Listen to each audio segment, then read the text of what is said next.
Finally, I'm going to talk about books.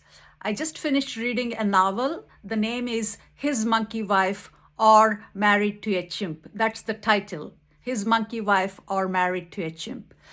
This is a novel written by John Collier, and in this there is a young Englishman. He goes to Africa to teach children there. There he sees a chimp, a young chimp, injured and suffering in pain. So he takes the chimp home and, rescues her, nurses her back to health, and gives it a name, Emily. Emily is the name of the chimp.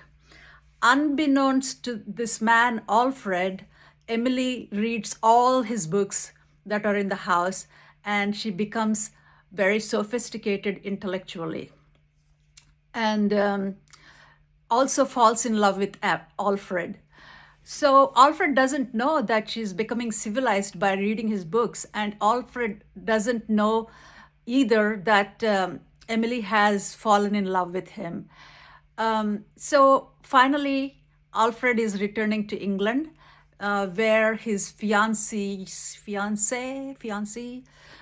Amy lives, and he hopes to marry her once he gets back to England. Emily is very hurt because he's going to marry someone else, but she accepts that. But Amy is not a very straightforward woman. She's always stringing Alfred along, saying that we'll marry in 6 months, I'm not ready to marry yet, and all of those things. And meanwhile, Alfred is really, really dying to marry her because he wants to have sex with her. So Emily notices that Amy is not a very good woman.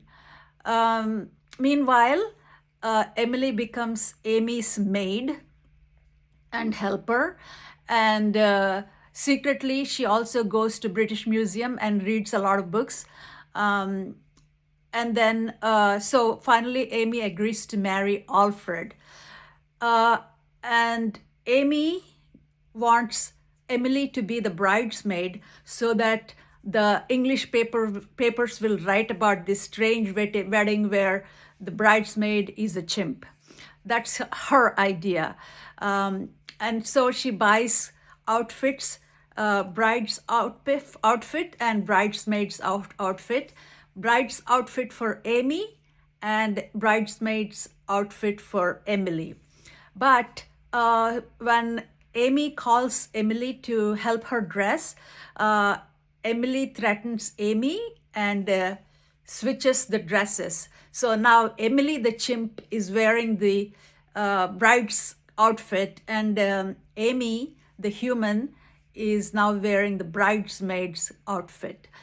And the church in which they're getting married is very dark inside, so Alfred cannot see who this is. And so by subterfuge, Emily marries Alfred.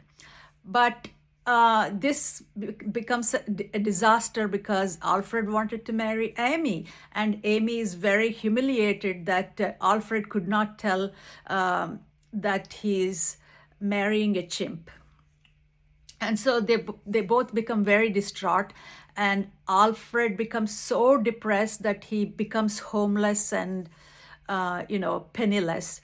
Meanwhile, Emily becomes very successful and very rich, and she rescues him.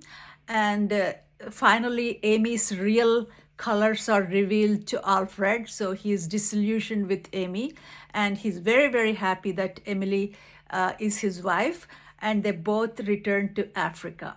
That's the story. Usually when stories are like this, there is usually a deeper meaning that's intended by the author, but thankfully there is no deeper meaning. It's just a story of a chimp falling in love and marrying a human.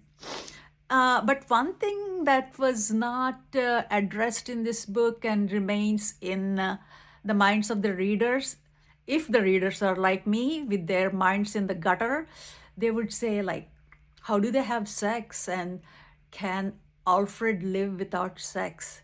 Those questions were not addressed in the book. And it's a brilliant book.